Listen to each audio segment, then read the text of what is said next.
Now, here we're going to discuss about part two, power resources. Don't just remember the chapter name, minerals and power resources. So we're done with the minerals part. Now we're going to do power resources. Now, what exactly are power resources? What is power? The power or energy plays a vital role in our lives. We know that it plays a vital role in our lives. Everything, communication, electricity, agriculture, everything needs somewhat a power, right? Now, there are different types of power, but they're broadly categorized into two types, conventional and non conventional. Now, conventional means they're used commonly. Okay, they're used commonly since a long period of time. Now, for example, it could be firewood. We're using it from a long period of time.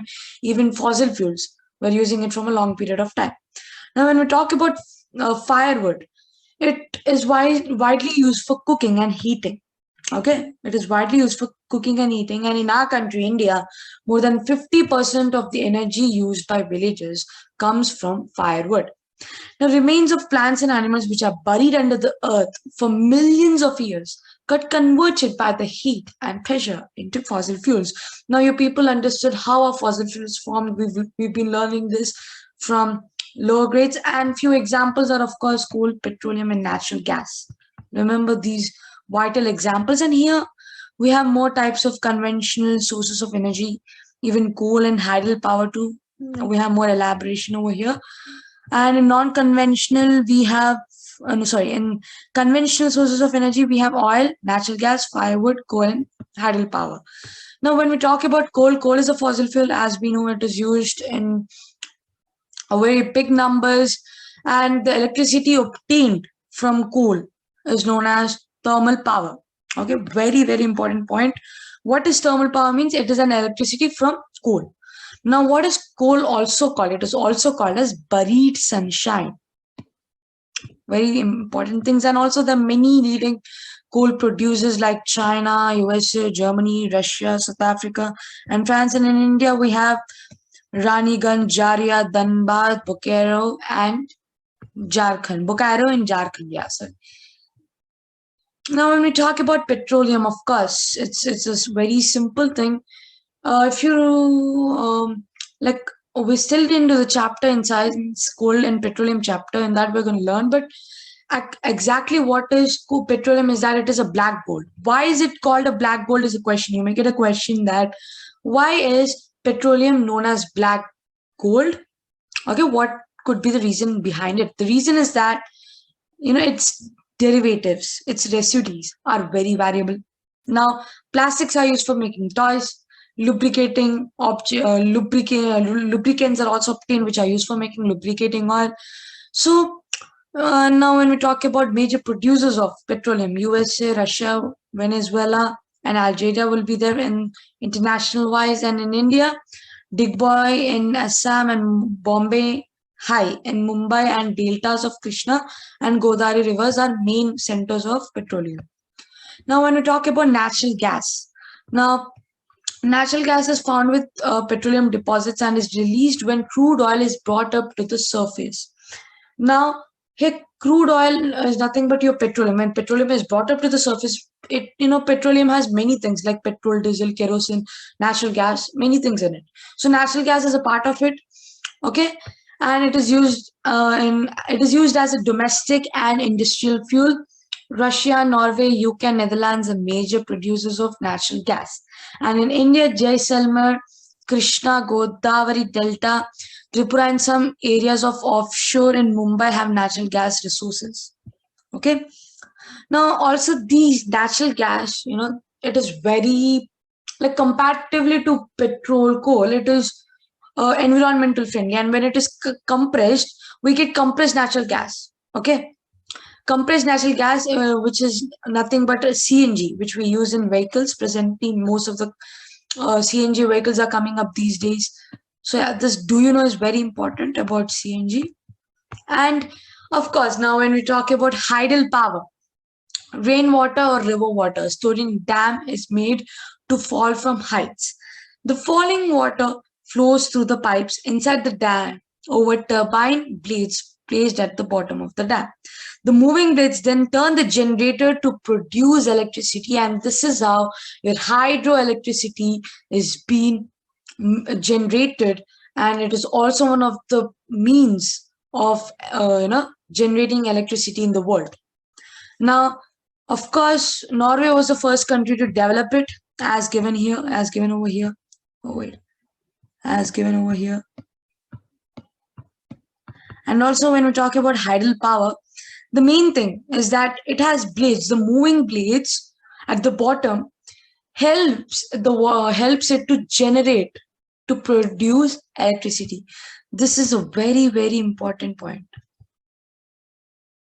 Okay, this process is very important, how it is generated, and 1/4 of world's electricity is produced by hydropower.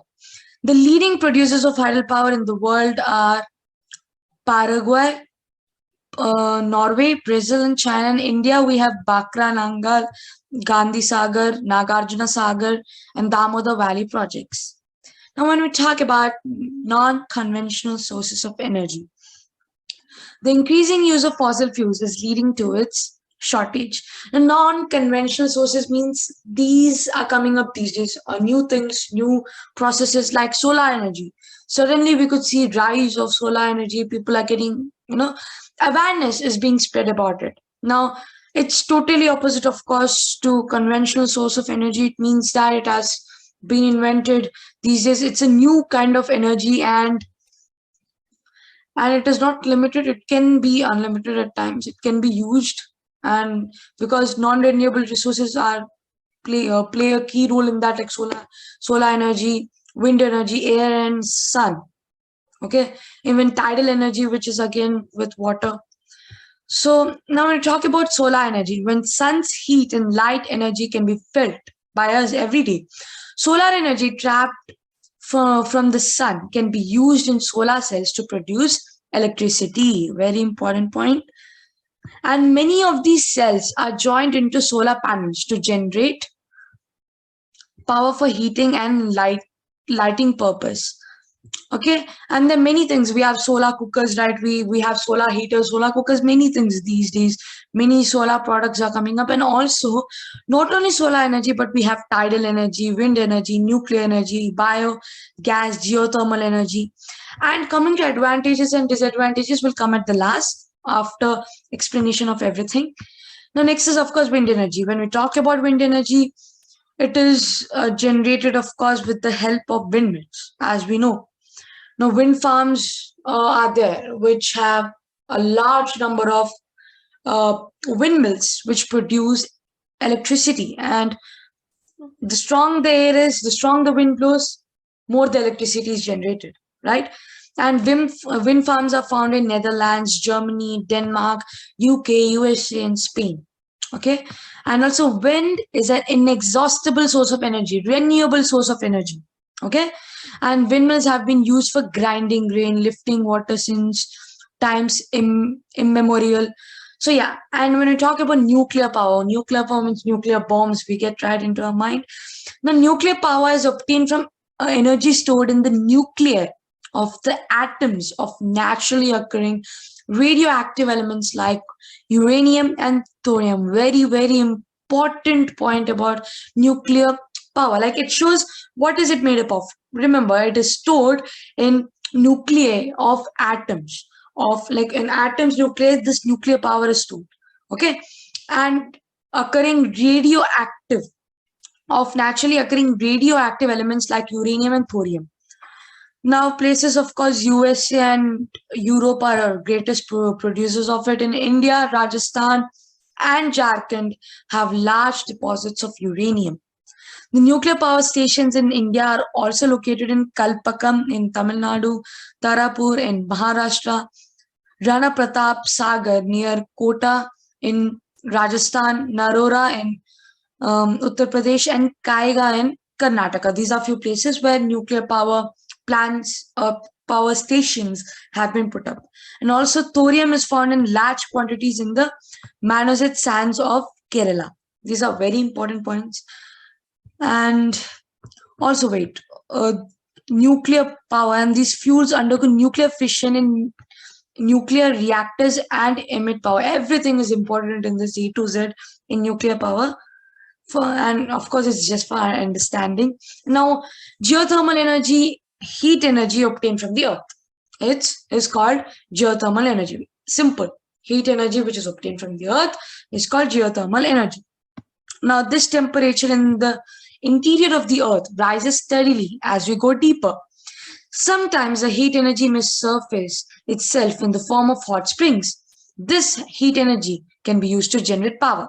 Okay, this is the process how it is generated. It is very important when you go with subjective. So I'll give you a blue mark. Just important, not that very important. Wait, I'm not able to highlight it.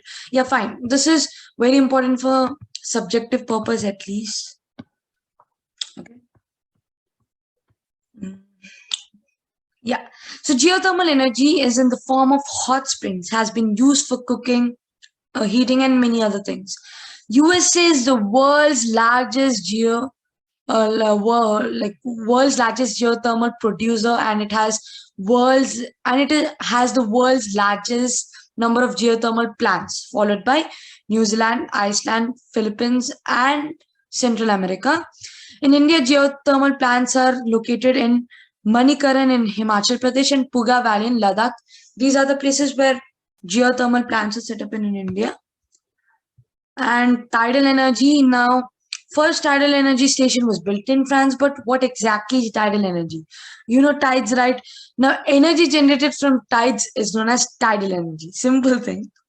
And tidal energy can be harnessed by building dams at narrow openings of the sea. During high tide, the energy of the tides is used to turn the turbine installed in the dam to produce. Now you could see here, this is low tide and we have tides here falling and the high tides over here, and the dam is built. Okay, now here in between what they do is they generate the electricity, and when it becomes full they again release the gates. Now biogas, the last thing, and it's simple. Now organic waste, we have all kitchen peels, everything, right? All the organic waste, also dead plants, animal materials. Now what we make, we make it like, what do you say that when we turn it or when we convert it into gaseous substance, it is called a biogas. Now the organic waste is decomposed by bacteria and biogas digesters to emit biogas. It's simple. Now we make compost pits, right? When it is decomposed, few gases are emitted from that. Those gases, one of them is like biogas. Like actually the main gas there is a biogas, and it is a mixture of methane and carbon dioxide. Biogas is an excellent fuel for cooking and lighting, and produces huge amount of organic manure each year. Now when we come back to like advantages and disadvantages of all conventional and non-conventional, I just told we'll have a look. So we are really having a look over here on conventional sources of energy first. Just a recap, think that it's a recap. Oil. Now whenever we have oil, easier to transport, we can have tankers, or lorries have tankers, like those tankers. In that we can transport oil, and it is just a basic substance of petrochemical industry. Petrochemical industry means where petroleums sort related things are obtained or made into some products in those industries we call as petrochemical industries. And when we talk about disadvantages, again, here advantages of natural gas is that easier to transport natural gas. Now CNG is there. Now for example, CNG pipelines are now CNG is obtained in Mumbai, for example. Now it has to come to Hyderabad. The pipelines down the surface are built so that the gaseous substance can move on. Okay, so and cleaner, it's cleaner than oil and coal.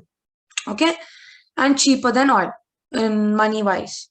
And then now disadvantages, of course, depletion of oxygen due to oil spillage and gas leakage. It can happen. It can, when we are obtaining it, of course, an oil leak can happen and causes the life. It affects the life of aquatic plants and animals. Pollutants release cause acid rains, sulfur dioxide, nitrogen dioxide, many things we have which can release which can cause acid rain, and exploration of new fuel is not easy. Now, firewood, easy access advantages provide energy to a large number of people, and disadvantages is that collection is time consuming, polluting, promoting greenhouse effect, deforestation again. Coal, it's available, it is used in large number, it is used for electricity. Disadvantage, of course, polluting. It is a pollutant, it pollutes the environment. Bulky to transport, it's very hard for transportation purpose.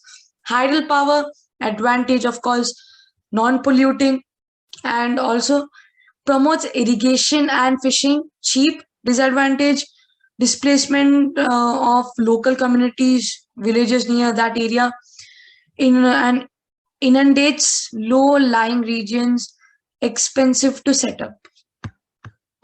Now let's come back to non-conventional and end this chapter. So in non-conventional, wind energy, of course, it's non-polluting, low cost production of electricity once set up as safe and clean. Now, disadvantages, noise pollution, of course. When you have stronger winds, windmills blow like, a lot of noise is created, a lot of sound is created, and windmills are very costly to set up and disturbs radio and TV reception, the rays, and harmful to birds, of course, when it's moving that fast. So if suddenly a bird's like they might be carried away in that wind, we don't know what would happen in such kind of situation. And solar energy, it's inexhaustible, non-polluting. Disadvantages, it's very costly, expensive, diffuse source, so gets wasted. And tidal energy, non-polluting and inexhaustible again. It's just central for all non-conventional sources of energy, non-polluting and inexhaustible. Disadvantages, destroys wildlife habitat in the aquatic region, they're difficult to harness. And nuclear energy, advantages, emits large amount of energy. Disadvantages, generates radioactive wastes, and also it's very expensive. Biogas, it's very low cost. Okay, advantages, easy to operate, makes use of bio waste. Disadvantages is that it causes greenhouse effect. And geothermal energy, clean, eco-friendly, and always available. And disadvantages, it is located very far from cities and it is very costly to transport. It's not easy to transport. It is easy, but it's very money taking process. And to transport the energy or electricity obtained from the geothermal energy. So these are few advantages and disadvantages of non-conventional sources of energy. And this is just for this chapter. Part 2 is done. So again, I'll come back with agriculture chapter, industries chapter, human resource chapter. More is there. Let's don't rush up, and you'll get those videos shortly. I hope you understood this chapter. And if you have any doubts, feel free to ask in the comment section. Thank you and have a nice day.